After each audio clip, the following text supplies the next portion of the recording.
Welcome, everyone, and thank you for joining us today for Lifetime's Adoption Webinar. Tonight we are featuring a special guest, an adoptive mom, VeeSee, who will be sharing her story. And before we jump into tonight's story, I am excited to share a little contact information with you so you can stay plugged in or become plugged in if you are new to Lifetime Adoption. My name is Kim King, and I am sort of behind the scenes co-hosting, as Libby Denniston is our other co-host for tonight. She will be hosting tonight. And if you are brand new to Lifetime, of course, you can reach us by emailing adopt@lifetimeadoption.com. ADOPT@lifetimeadoption.com, and you can send your questions, you can share about yourself with us, help us get to know you better, and hopefully we can start guiding you through your next steps in your exploration, research, and adoption planning if you are brand new to everything. If you already have a coordinator, of course, then you can always reach out to your coordinator for anything you need. And if you're not sure whom to contact about something at Lifetime, that is perfectly fine. Just email any of us and we'll get you to the right person, or call. We have our hotline available at 1-800-923-6784, so you can always reach Lifetime that way. And you can also follow us on Facebook at facebook.com/open.adoption. And follow us on Instagram at Lifetime Adoption Center. So if you go on Instagram and just look for Lifetime Adoption Center. If you are new to Lifetime and you have not yet filled out the application on our website, it is there free for you to fill out online. It should take you under 30 minutes. That is at lifetimeadoption.com/apply. And once we receive your application, we will reach back out to you to confirm that we've received it and that we are beginning to process, and we should have a response for you within 5 business days. But you do not have to apply or schedule a time with us if you just want to request some information or if you just have some questions. Although the application does definitely help us be a little more proactive in tailoring the information to you and guiding you through your next steps. So with that, that covers all the kind of housekeeping ways of contacting Lifetime and staying plugged in, and we are really excited to hear tonight's story. Libby, thank you for setting everything up for us. Thank you, Kim. I appreciate that. Again, I can't emphasize enough that applying is the best way to help us learn more about you and your adoption goals so that Kim and her team can more specifically answer your questions. But we also understand the need to get some general basics answered too. So I hope that you will reach out and let us know if there's something we can help you with. But tonight, Kim, I was actually trying to think. I don't think that we've hosted an adoption story in a little while. So this is really sweet. And I know how encouraging they are, not just for people to know, okay, it happened for them, it'll happen for me. But I know too that part of what's on my heart tonight that I know that our special guest, VeeSee, can speak to from her own experience and that she's passionate about is for people to understand that adoption is not a Band-Aid to grief or infertility or loss that happened before coming to the path to adoption, and it's not, but it's also not a last resort. It's something beautiful. It's a new story in itself. Sometimes Marty Caldwell, our founder, even likes to talk about, infertility is its own journey, or miscarriage, or infant loss, or just whatever you've gone through that has led to this point. But then adoption is sort of its own path. And while they overlap because it's your whole story, it's so important to find wholeness and healing so that you can pursue adoption with a healed and hopeful heart. But at the same time, what I love about VeeSee's story is that she so genuinely paints out how there are elements of healing from where your story has brought you that sometimes can't come up until you have adopted, until you've reached that adoption goal. So to be open to allowing your heart to experience what you've been through and what's ahead, and for your faith also to play into that and to allow you to find strength in your faith and hope and healing for what's ahead. So I really hope that tonight's story is not only encouraging on the adoption front, but that it also may validate many of you who have ever wondered, Is everything I've gone through for nothing? Or what was this all for? Am I on the right path? Maybe you still have milestones that when the anniversary of those milestones comes around, even though you are so excited to be on a path to adoption, those milestones still trigger pain or grief, and that you have a hard time going through those. It's so important to just know yourself and reflect and allow, through your faith, but also just through your perseverance, to have your whole story healed and allow it to become what it may, and to see how all of those hurts, all of the highs and lows, every bit of it is used, and it's useful, not only for your own story, but for inspiring others, which is what VeeSee has done in her own efforts to just express her own heart and to pour out and sort of process everything that her personal family went through, that she also now is a voice that encourages and helps others. So VeeSee, thank you for joining us tonight. Thank you for having me. Now, I can't believe it's been 10 years since we helped you adopt. Honestly, it doesn't seem that long ago, but this is kind of nice too, because a lot of times we hear adoption stories right after birth or maybe a year or two after the adoption. And so it's really neat to have your hindsight of these 10 years also to come into play with all of this. But I want to bring up a photo of your family now. I think this is one of the most recent ones. So you and your husband, Mike, you married. Part of what I love about your story, VeeSee, and what I keep referring to when I'm talking about her story, is she also took the time to write her family story into a book, and that is why our webinar tonight mirrors the title of her book, Still Miracles, because she really has quite a testimony to encourage people who have gone through loss, but also people who are looking for that hope. But what I love in your story, VeeSee, is how you really, I felt like you hit my heart right in the middle. I know you would probably touch others, but that idea of I didn't think I would be on this path, or this is not the plan, this is not the dream I had planned out for the timeline of my life, and yet God took you on a journey. And so I would love tonight to just begin at the beginning of that journey and let this unfold. So can we kind of start, back when just that dream of parenthood was kind of in the future and you were moving towards there, and then how that started? Sure. My husband and I, we got married in '99. We knew we didn't want to have kids like right away, but we always said, okay, we want two. Two. And we wanted to have one, we wanted to adopt one, we were going to be finished, and that was it. Well, then I started teaching, and I said, okay, well, I teach about 80 kids or so a day. I'm pretty good if I don't have kids or not.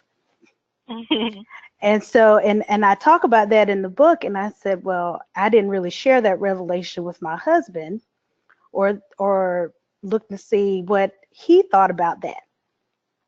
Because my husband loves children. He loves kids, and kids love him. He could have a gaggle of them and be perfectly happy with a bunch of kids. I thought like that, just two, until I started teaching. I said, I think I'm all right.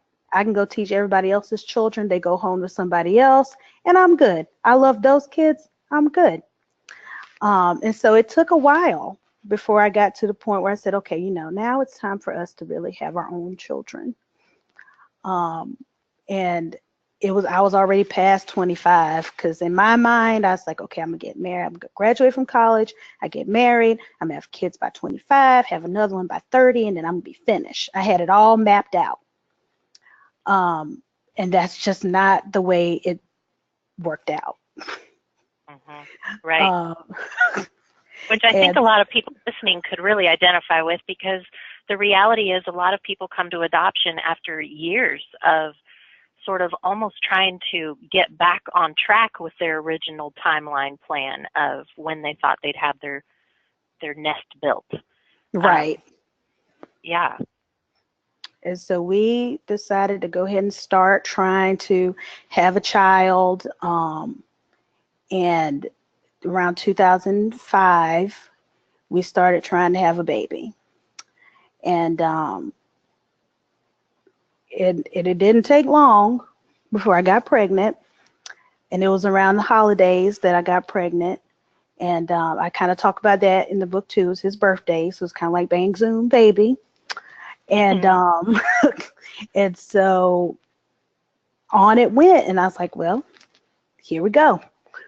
I was a little nervous, and because being pregnant is one of those things where you have zero control over what's happening inside of you. This child is growing, this child is coming, and you just have to believe and trust that everything's going to be okay. And me not having full control of the situation was a little unsettling for me. But I was doing good. The doctor said I was low risk, I wasn't having any issues, and on it went. Well, I have a chronic pain issue, and I would get chronic sinus infections. So I enjoyed being pregnant, but it was not a happy thing all the way through. But I tell you, my husband was on cloud nine for the entire thing. Because we're finally pregnant, and then we found out that we were having a girl. He was over the moon excited. I was sick and in pain a lot, but I was enjoying being pregnant. I could send him off to parts unknown because I wanted onion rings and those types of things. So we were having a good time. And then all of a sudden, life changed. 6 months in, life changed. And it was, what I love about this, I just want to interject here. I hope that people notice too. I mean, it, number one, took you kind of a while to wrap your mind around. Yeah, you know what? I'm on the same page. Let's do this. Let's raise children together. And so now you're excited and anticipating that, even while you're going through an uncomfortable pregnancy. Right. And so now you come to 6 months along, you said. And I felt kind of funny. And I said, Mike, why don't you go and get one of those heart monitors? Because I think I want to hear her heartbeat. And he said, no, you're just worrying for no reason. You're fine. I said, no, I think I want to hear her heartbeat. And so I went to work the next day, and we had standardized testing because it was toward the end of the school year. And for all intents and purposes, I was going into my last trimester. I'd already had my job had given me a baby shower, and I'm getting ready to head into that last trimester, and people are teasing me because I got to go through the summer pregnant, and everybody's like, oh gosh, it's gonna be so hot, and that sort of thing, and everything was all good. And it was my normal day for my normal routine checkup with the doctor. And I went in, and I asked Mike, I said, do you feel her? Because at that point she was moving pretty regularly. And I said, do you feel her moving? And he said, not really, but kinda.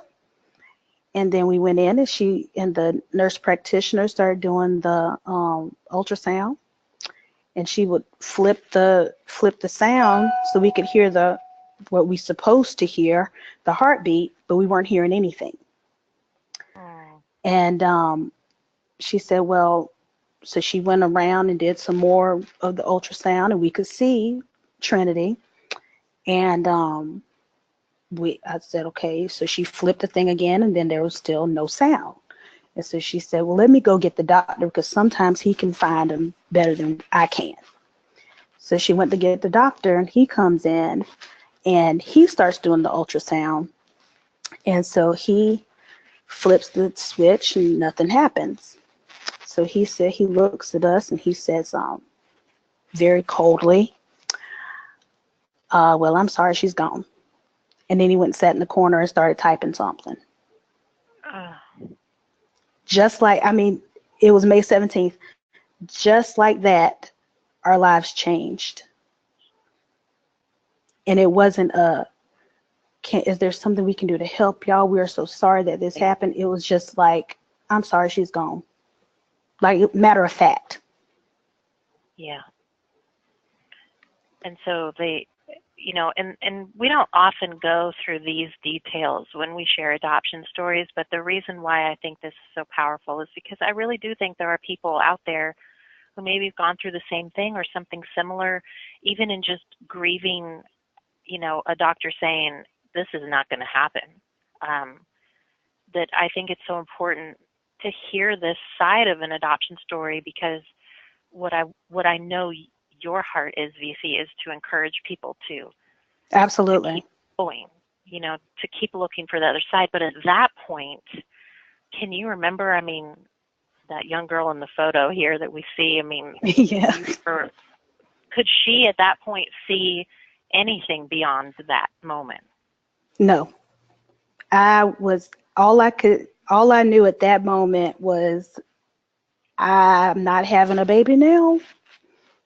That's all I could think. I was like, oh my gosh, my baby's gone and my husband's here. What am I supposed to do? I no longer have, I'm no longer carrying my joy in my belly.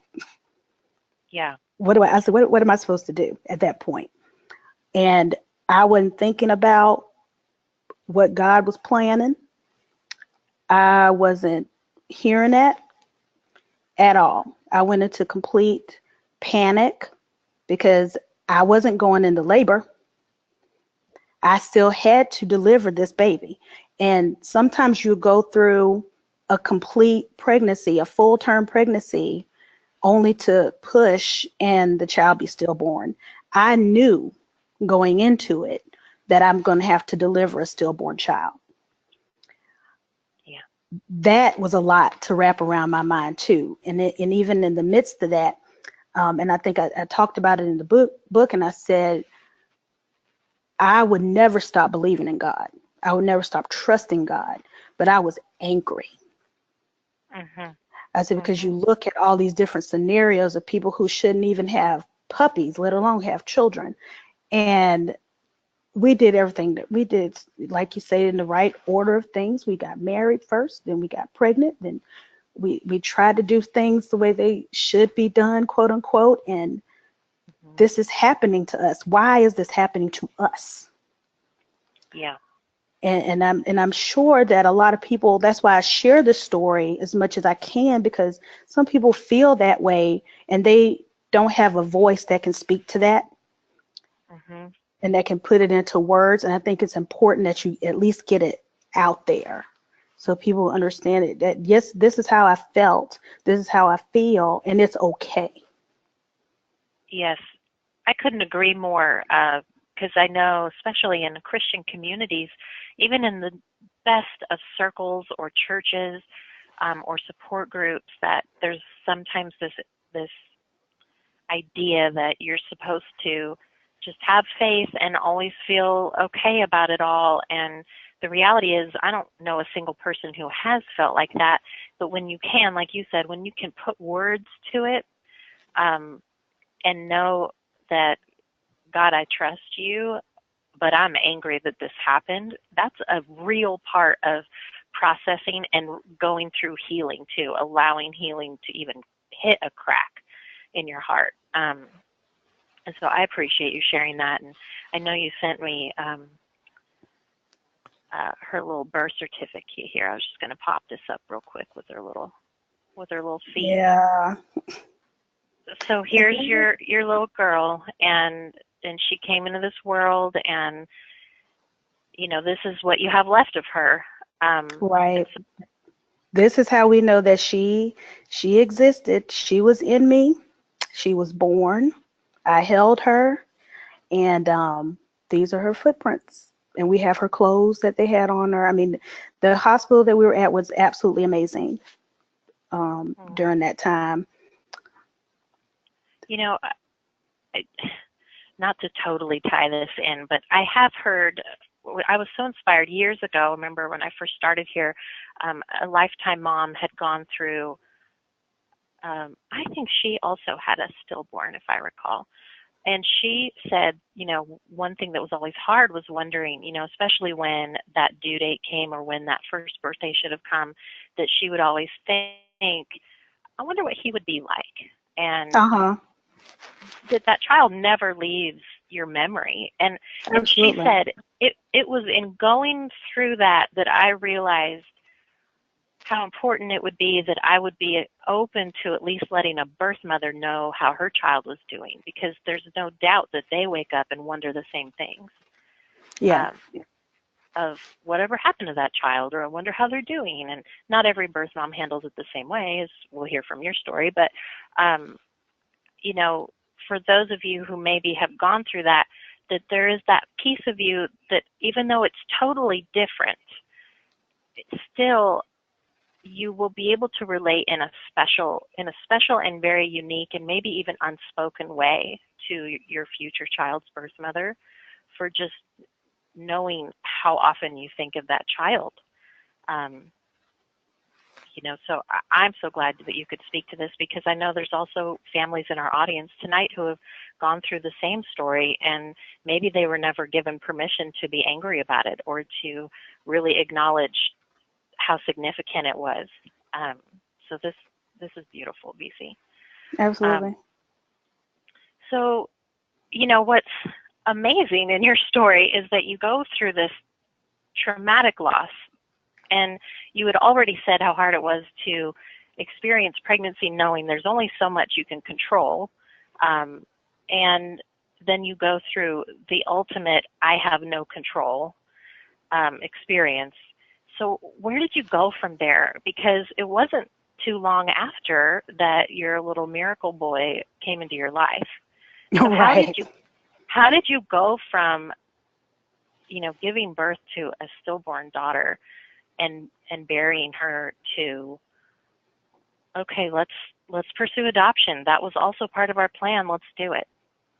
Well, we decided probably a couple months or so after after I gave birth to Trinity, that we would pursue adoption, because I met with my new doctor on her due date. And so I was already feeling some type of way on that day.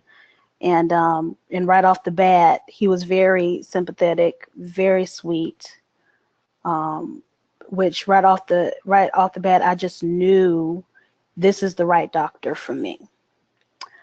He's my doctor to this day, my OB to this day. And he explained to me some of the risk that I would now be labeled high risk, because what I had developed was severe preeclampsia, which is high blood pressure as a result of pregnancy. And because it developed so early, he wasn't very confident to let me go full term in any subsequent pregnancies. And he said that there's something that y'all going to have to kind of talk about and decide what you want to do. And so at that point, I was like, no, I'm not. We decided we're not doing this again. We're not going to put my life at risk, or another child's life at risk. Could we have had another child and it been perfectly fine? Sure, because every pregnancy is different. So I will say this. Let me put a plug here, that I allow fear to overtake what could have been a perfectly fine pregnancy. But don't allow fear to do it to you. Walk in wisdom. I will say that. Walk in wisdom. Listen to what your doctor says, but also pray to the ultimate doctor, and go from there. Because I've seen people who have gone through the loss like I have a couple of times. It may have been miscarriages. It could have been infant loss. And they have perfectly fine babies and perfectly fine pregnancies at this point. We just chose not to go that route. So with that being said, we said we're going to adopt. And that was she was born in May. Probably by fall of that year, we had decided to start our adoption journey. And we did the Plan B plan where we did some now, and then we had a certain amount of months to pay the rest, and getting all that together. I don't even and have that option anymore. I know exactly what you're talking about. Uh-huh. The programs have changed so much. Yeah. Right. Yes. Well, this is Kim King again. We changed the name. Yeah. And so I was so glad that y'all had it though. And so we started working through that, and um, February came around, and we were doing our home study and getting all that done, and so we were full-fledged into it. And some people question, it hadn't been that long since y'all lost Trinity. Y'all sure y'all ready to do this and all of that? And we're like, yes. Now, mind you, still very broken, but we knew this was something that we wanted to do. Our hearts were still extremely gaping wide open with the loss of our daughter, but we knew that this was something that we wanted to do. And so February came through, and the coordinator called us, and she said, well, hi, this is Lori, and we have situations where we need to do an adoption plan right away, and we might not get a lot of information about the birth mother, and are y'all open to that? It doesn't happen a lot. Are y'all open to it? Sure. That was the end of that conversation, and we went on about our business, doing our profile and getting all that ready and finishing up the home. She said, well, send the home study in because we're going to have that. So we sent that in. March comes. Hi, we have a baby for you.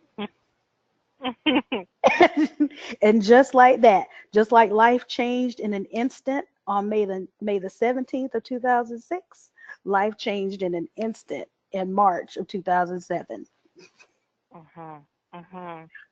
I mean, really, the timeline even, I just kept picturing, you said, Trinity came in May, and then by the fall you were thinking, let's do adoption, let's do this.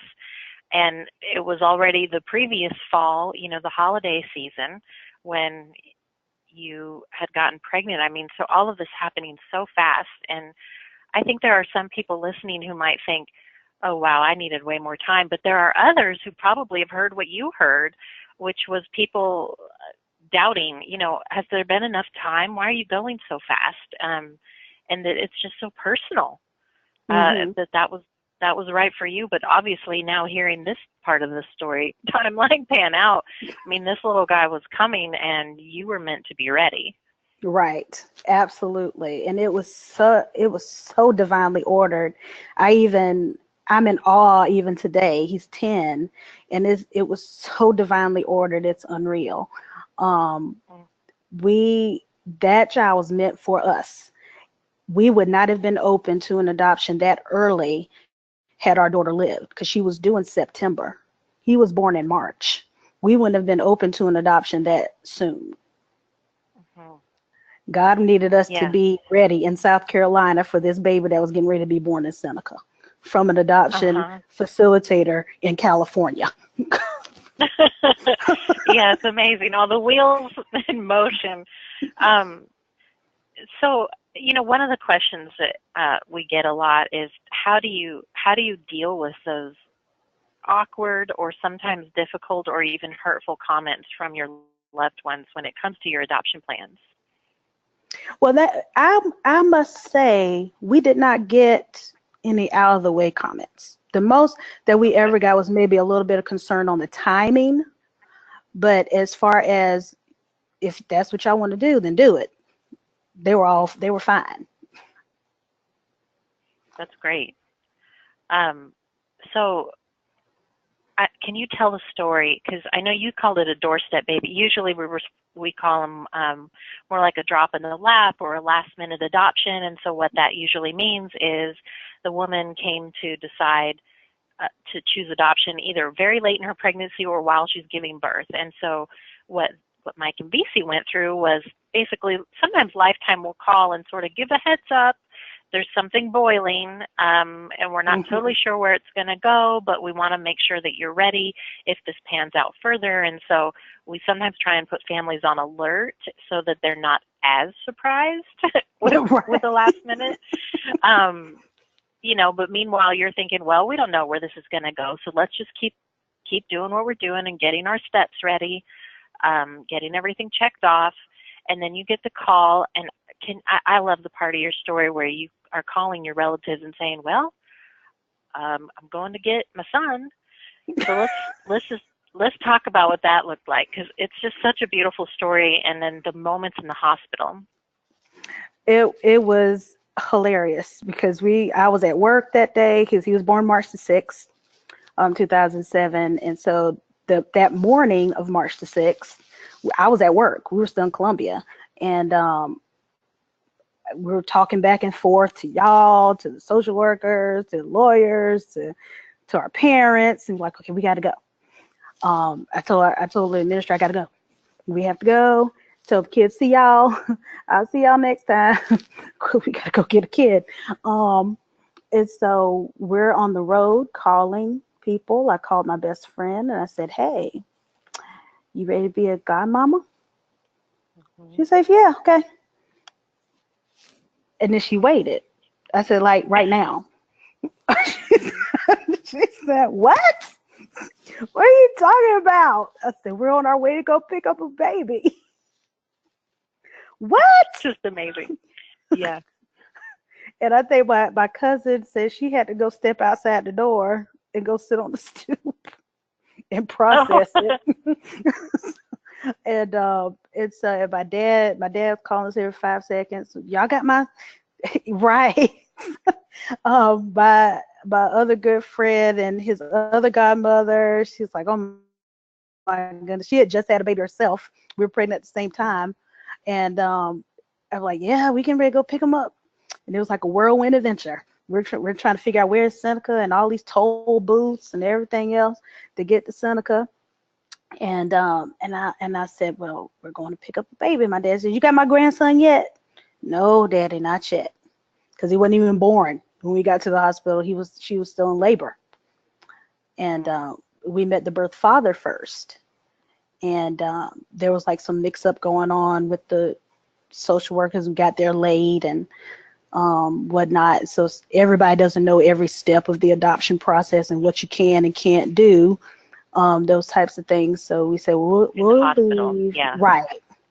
And so we'll leave and go find somewhere to stay and we'll come back. And so y'all had the birth father call my husband. And he's like, well, y'all, please come back. Don't leave. We said, no, we weren't leaving, but we'll be back. And so we talked to him, and she was still in labor. And 10:30 that night, here he was. Which is really amazing. We're seeing more and more these days where the baby's birth father may be part of the adoption planning, but 10 years ago it was even less common that he would be involved. Not because he wasn't allowed. It just, people are coming around more to where they understand they can be part of the process too. And so really it is amazing that he was the one that sort of confirmed this is moving forward. Because you didn't have a chance to get to know your son's birth mother before, during a match leading up to this at all. And I think about your friends, and who did you say had to sit on the stoop? My cousin. I mean, because, in faith, we mourn with those who mourn, we rejoice with those who rejoice, and that your friends and family had also watched you go through such a loss not even a year ago. Right. And then here now you're calling and saying, all right, we're going to meet our baby boy. And it probably would be a lot for your support network to just sort of shake their heads and catch up. But did you ever have concerns about, because I know a lot of people, especially I think when they go through a miscarriage or infant loss or anything like that, that they get even more concerned. What if the birth mother changes her mind? What if I lose another chance at the baby for my family? Were those fears or concerns playing out as you're on the road or as you're at the hospital? It was, and that was probably another concern from my family, from our families, was that type of thing, because you hear the horror stories that you get all ready for this adoption, and then all of a sudden, and I'm like, I can't do another loss like that. And so when we talked to the birth father, that kind of calmed it down. And then the following day, we actually met the birth mother after she gave birth. Shortly after she gave birth, they hadn't even cleaned him up yet, and we were in the room holding him. He was looking at me like, okay, I know this lady. I'm going home with her. And his eyes were wide open. Yep, that's the picture on the right is the day we brought him home. We had just put him in the car. We had just put him in the car, getting ready to leave the hospital. That's that day.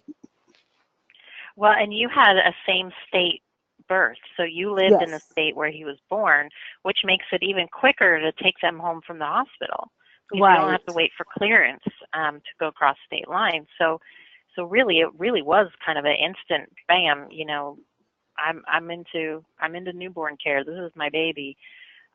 But you know, you made a comment moments ago just about, you know, don't allow fear to control your decisions. You know, walk in wisdom. So how did you kind of take control of, okay, well, I've already locked eyes and bonded with this child, and my heart says to keep going, but there's a part of me that's still wondering, is this all too good to be true? Is this really going to happen? You know, how did you walk in wisdom through those moments? I knew when I was in there and I came in, and he said, and the birth father said to us, he said, you want to hold your baby. And it was just that easy for him to say, and then I said, well, are you partial in any names? Because at that point we had not named him. And I said, are you partial in any names? She says, no, he's your son. Y'all name him. And then she asked us, she said, had y'all been waiting long for a baby? We said, no. And so she was just very selfless about the whole thing. She just knew, she had in her mind, this is what we have to do for this child. And DSS comes in, and DSS asks a million questions, a million different ways, just to make sure that that's what you truly want to do. And so they came in to talk to us in the waiting room, and they said, well, one thing's for sure, she's not changing her mind. And at that point, we're like, okay, we're going home with a baby today. You know, and I have to say, too, the fact that you and Mike were willing to just go, you know, all right, we're not overthinking this, let's just go. That, in my experience, it usually speaks volumes to these birth parents. So like what you experienced with this father running down and saying, calling you up, don't leave. It's this idea, no, we're here, we're committed to this, that sometimes gives them even greater peace, knowing, okay, no, my child's not going to go into foster care. There's not some weird transition happening here, that they're committed to this. And so sometimes that helps these women, you know, as birth parents, to feel even more confident about making this plan for their child. And so had you hesitated or kind of hemmed and hawed and took your time getting there, who knows how she could have processed that, as she's wondering, well, they're not even here. Do they even want to adopt this baby? And who's taking care of him? And so the fact that you were just there, like, we're here, we're all in, probably said a lot to her. Right. And initially, because we was like, what is she having? Before we said anything, they said it was a boy. I said, well, we're kind of looking for, we lost a girl. We didn't, so it's like, this is God's doing. And if God is ready, if God wants us to have this boy, he has our girl, we're going to have this boy. And that's the way it was going to be. Can you tell the story of how you named him? Because I know that's usually a very curious question. Most adoptive parents want to know, because they have a name in mind sometimes, but they worry about stepping on birth mom's toes. So the story of how you came to his name is just precious. Well, we sat in the hotel room and we were trying to figure out, okay, what we're gonna name him. So I was partial to the name Caleb. My husband did not like the name Caleb. And I said, well, Caleb is biblical. I said, but I love the name Caleb. He said, no, I don't like Caleb at all. And so we did like the name Alex. And so we said, well, let's say Alex Caleb. No, we don't like the name Caleb. We don't like Caleb. We said, what about Xavier? He said, oh, yeah, I like that. So Xavier, we knew Xavier was going to be his first name, period. We said, Xavier sounds strong. I like that name. I said, okay, Xavier Caleb Johnson. Fine. If you must have Caleb, his middle name could be Caleb. Great. So we went back to the hospital that evening after he was born, and he said, okay, Xavier Caleb Johnson.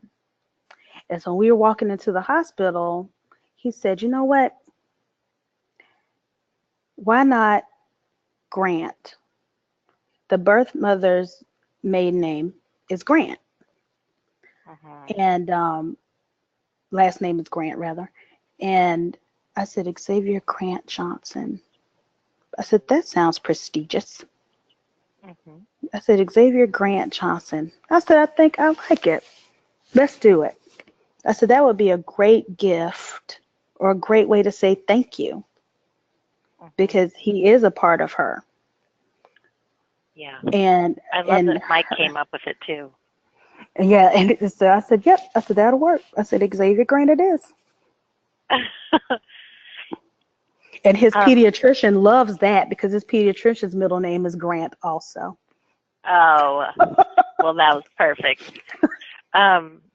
So, every adoption story is so different, and we're not going to focus too much tonight on what open adoption looks like for you because by the choice of Xavier's birth mother, there's really not a kind of traditional open adoption, just because that's what works for her. But what I love, VeeSee, is how you guys, a lot of people, especially when they move from infertility or from infant loss or miscarriage, and then there's the short window between pursuing adoption, sometimes it's even harder for those people to imagine open adoption because you're so focused and dreaming about, I want to be mom and dad, I want a child to call me mommy, and be mine. And sometimes it's harder, I think, for people who've gone through loss like that, whether it's fertility loss or anything else,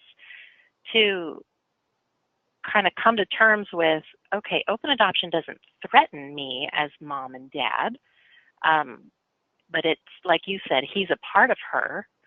And so I would love if you could talk a little bit just about how you wrapped your mind around accepting open adoption, but then how you kind of had to go backwards and accept that she didn't want one. Right. It was completely fine with us. I wanted to make sure that we understood just how much contact that she would want. And at the time it was just letters and pictures, and I was like, okay, that's perfectly fine with us. We can make sure that you get those things, and we were sending those things pretty regularly until he was about 8 years old, 7 or 8 years old. And then we lost contact. And when we tried to make contact, it was their desire to not have that contact anymore, which that is perfectly fine. This particular picture is the day became final. And I think one thing about our unique situation too is the chain of custody was never broken. When we left the hospital with him, he stayed with us all the way until November. He was born in March. The adoption was not finalized until November. And so I think that's important as well, that God truly ordered every step of this process. Yeah.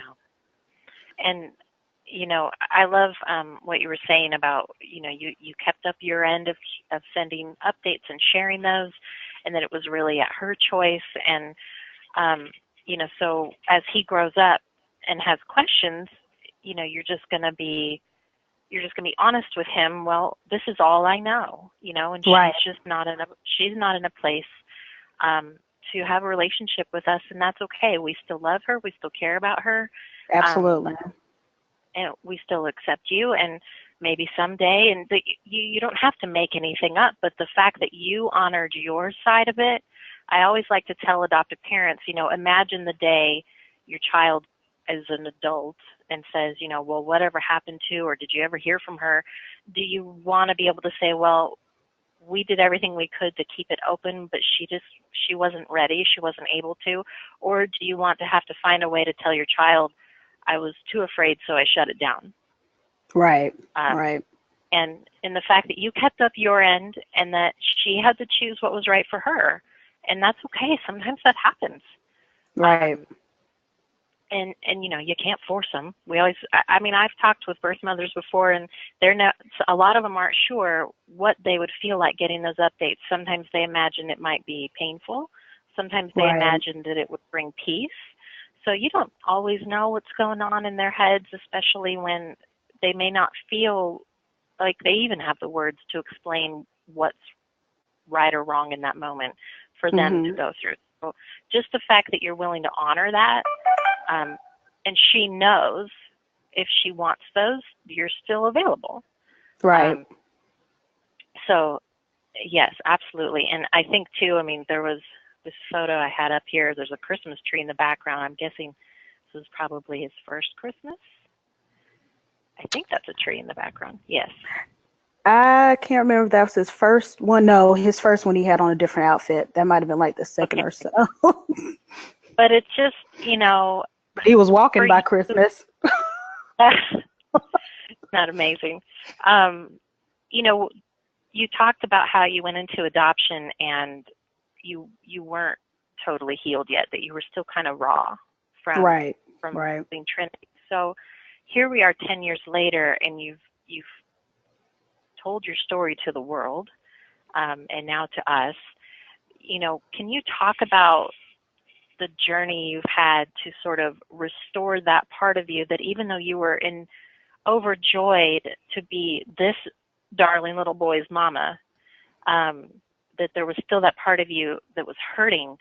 How have you now finally kind of come to a new place in that? Because maybe there's some people going through that wouldn't have to wait 10 years. Maybe there's something in your story or your experience that could help them release that sooner. I had to learn to let go of the guilt. I played in my mind so many times, what if I had done it this way? What if I had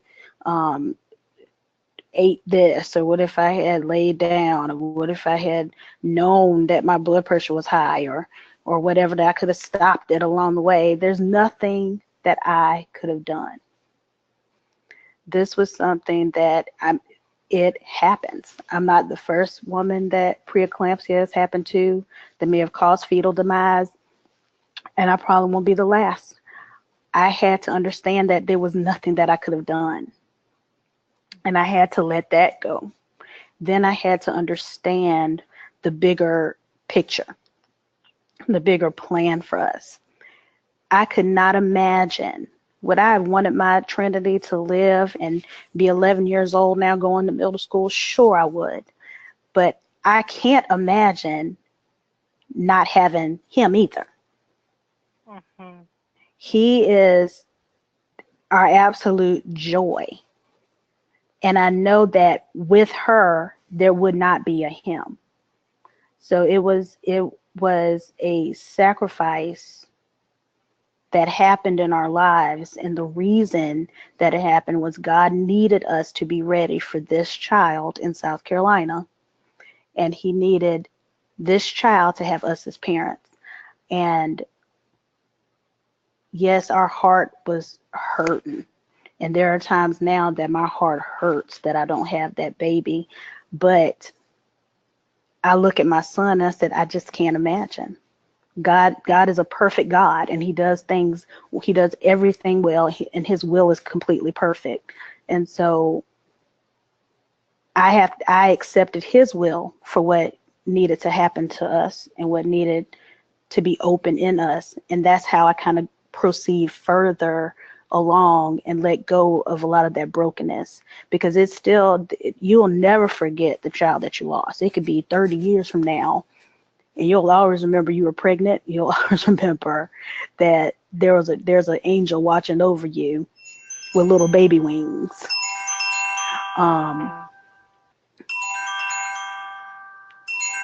But we just have to accept that I've accepted that was our plan for this, and then also that we could become a voice for other parents and families who have gone through loss and who may be open to adoption or trying again to get pregnant again, that there is hope after tragedy.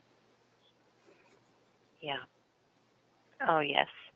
I think everything you've been saying is just really speaking to a lot of hearts.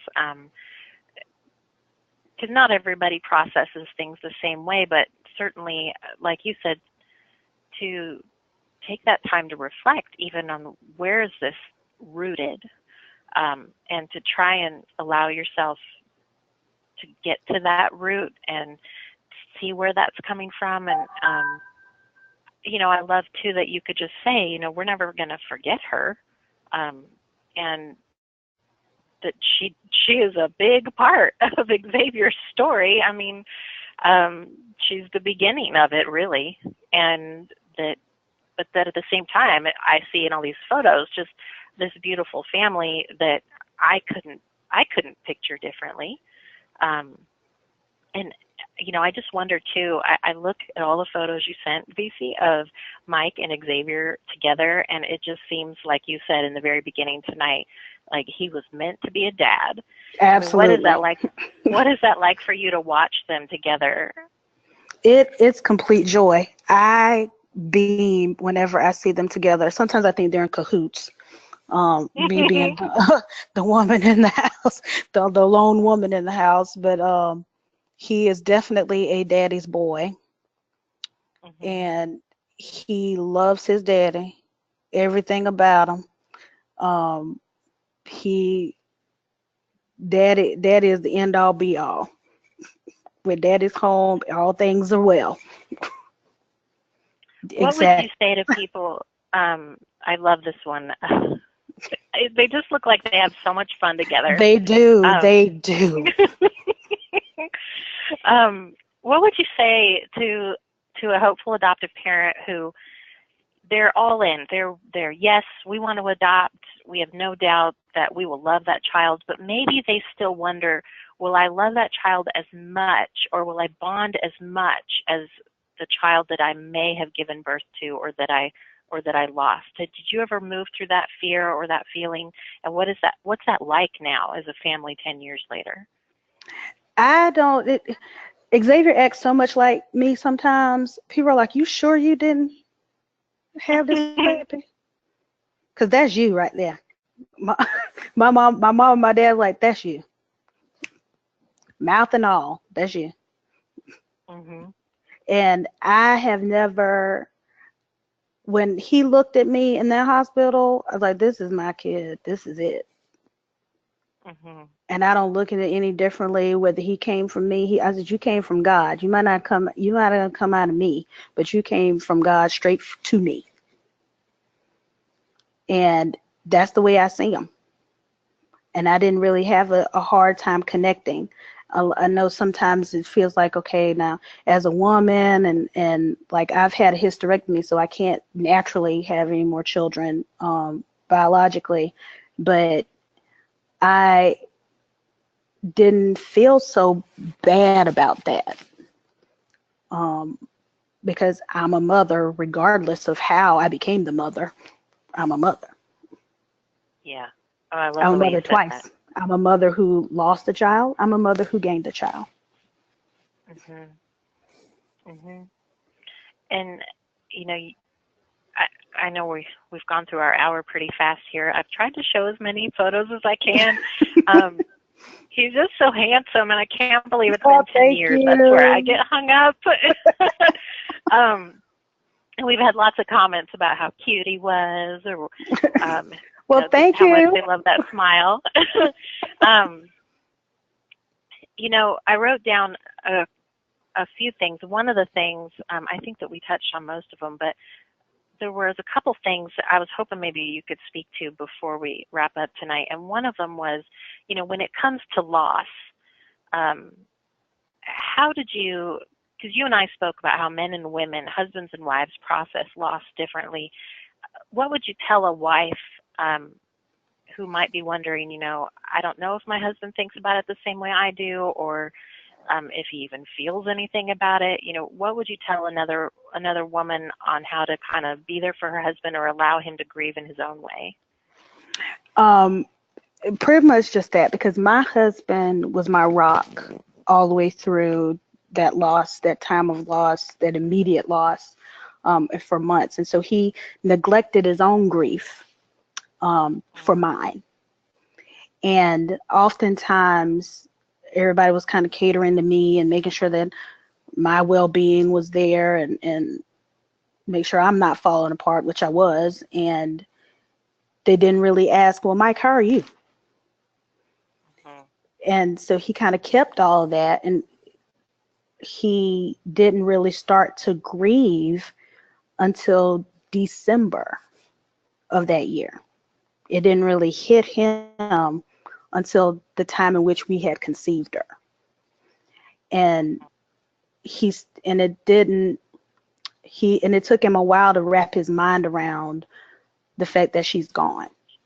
We have a memory box of her things, and we still had a lot of clothes and stuff, because like I said, my job had given us a shower, and so I had started to give away some of those things, and he was like, no, I can't. And he wanted to hold on to a lot of it, because that's when he finally started grieving.